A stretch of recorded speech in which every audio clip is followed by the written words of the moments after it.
What's going on? Today we're going to talk about when life kicks you in the dick, but we still want to get jacked. Because if you're watching this video, you're probably pretty serious about making some waves with your physique, whether it is getting shredded or getting jacked or both. But first, energy drink review. We have an OxyShred Lychee Burst. It was a 2 for $8 at the 7-Eleven the other day. And man, it just sucks me in every single time. I am probably a salesman's wet dream. It's really fucking bad. Any kind of deal, any kind of sale, I'm straight onto it. But OxyShred Lychee Burst, I've never even seen this one before. Certainly never given it a go. So, cheers.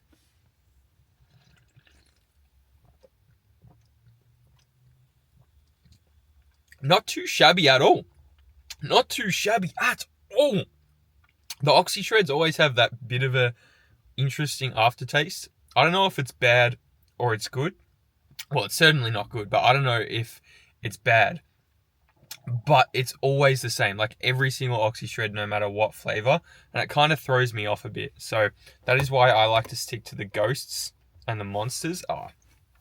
Not so much Monsters, but the Ghosts I fucking love. These are a little bit lighter in caffeine, which is suiting me a bit lately. But back to the main topic, because life is going to kick us in the dick at some point, and we can't just throw our goals out of the window when this happens, because if we're gonna make a long-term transformation, that's going to mean doing the basics long enough to make that transformation. And if we expect to only be able to do that if all the stars align, we're never going to get that transformation. And this is something that I'm speaking about because I've been speaking to a lot of clients about this recently.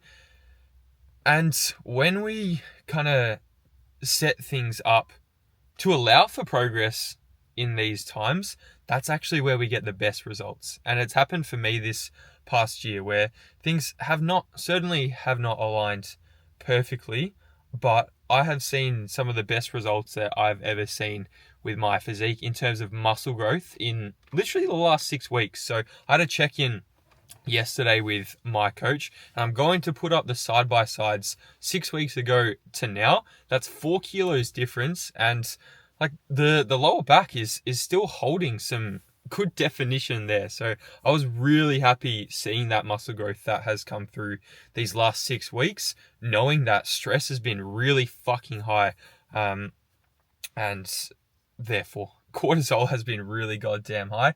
So sleep hasn't been ideal, but everything else I kind of have constructed in a way that's still allowing for growth, and everything else in my control has been controlled, instead of throwing all of that out of the window, kind of kicking up a fuss and not getting anywhere.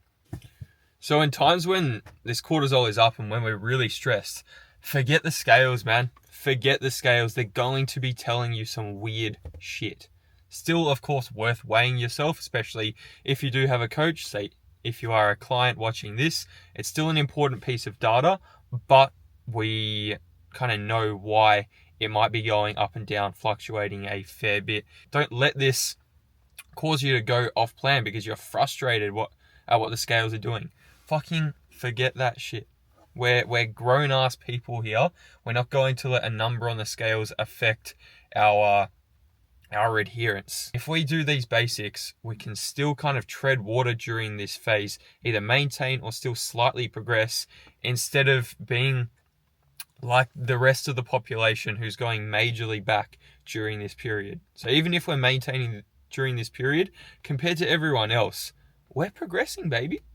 We're progressing. And if we do these things, it's so easy to set yourself apart from the rest and put yourself in that above average position. I'm going to finish the rest of this Lychee Burst OxyShred and get into the day. Oh!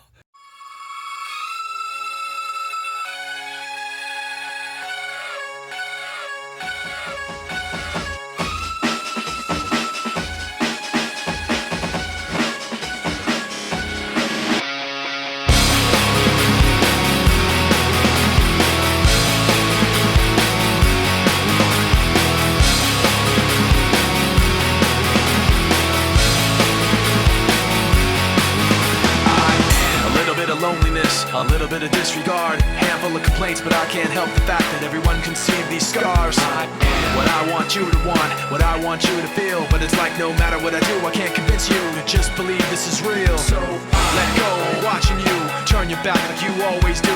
Face away and pretend that I'm not, but I'll be here cause you're all that I got. I can't feel the way I did before. Don't turn your back on me, I won't be ignored. Time won't change this damage anymore. Don't turn your back on me, I won't be ignored. I am a little bit insecure, a little unconfident, cause you don't understand to do what I can. A very rare occurrence for me today, but fuck, did I not want to train. Like, I felt fucking shit, in all honesty. Motivation was not there, which I don't know why. Sometimes it just happens. I've been on a really good streak lately, and maybe my luck's run out for a day.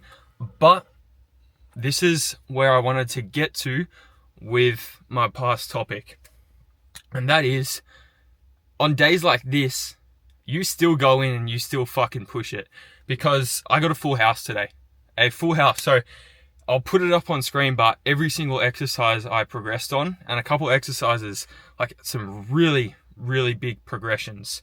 And this is where a lot of people will go wrong, and something that I've been really onto with a few clients recently, and actually a few clients who have been doing this really well too.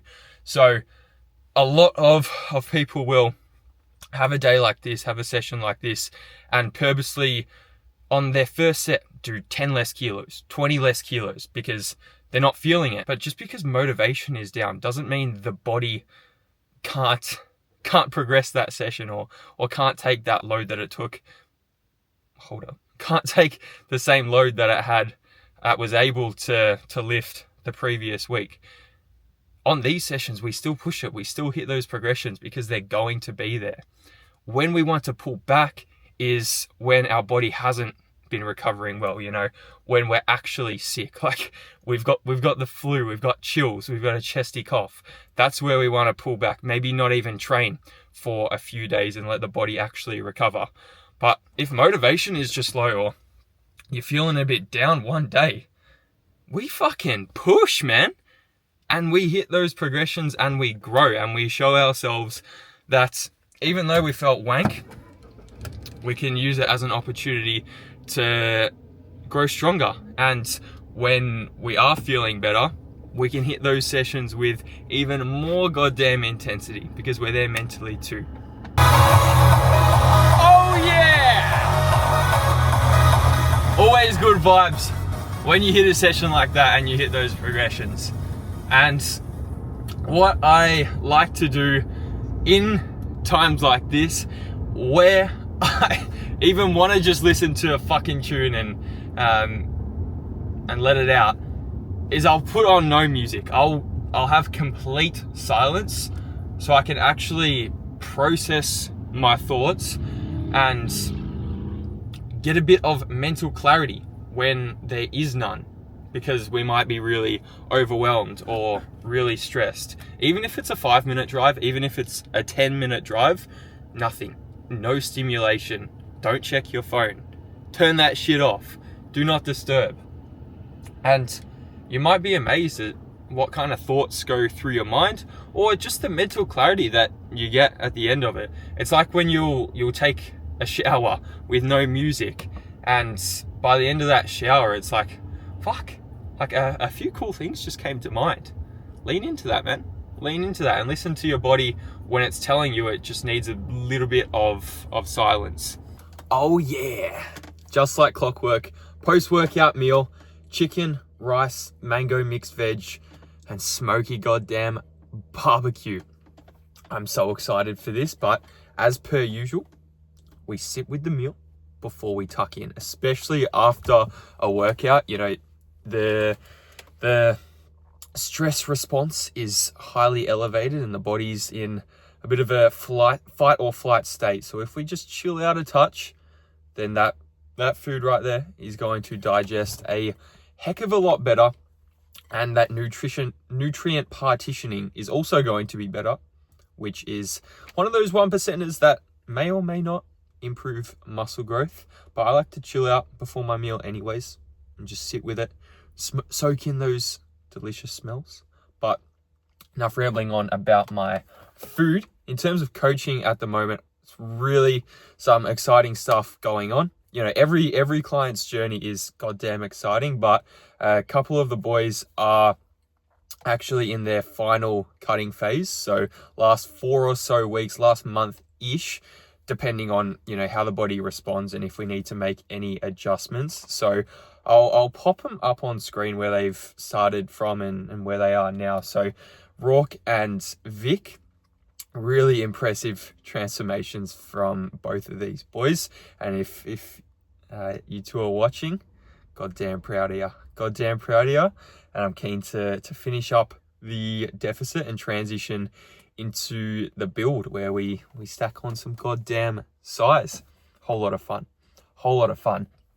But what I have been taking away a lot from with client work recently and with check-ins is actually in these difficult weeks, looking in at the schedule, because a lot of guys that I work with, guys and girls that I work with, are prone to going too hard. And in times where we might be sick or where things are just way too hectic, way too busy, we might try to push too hard, you know, overshoot on steps, really thrash ourselves with training.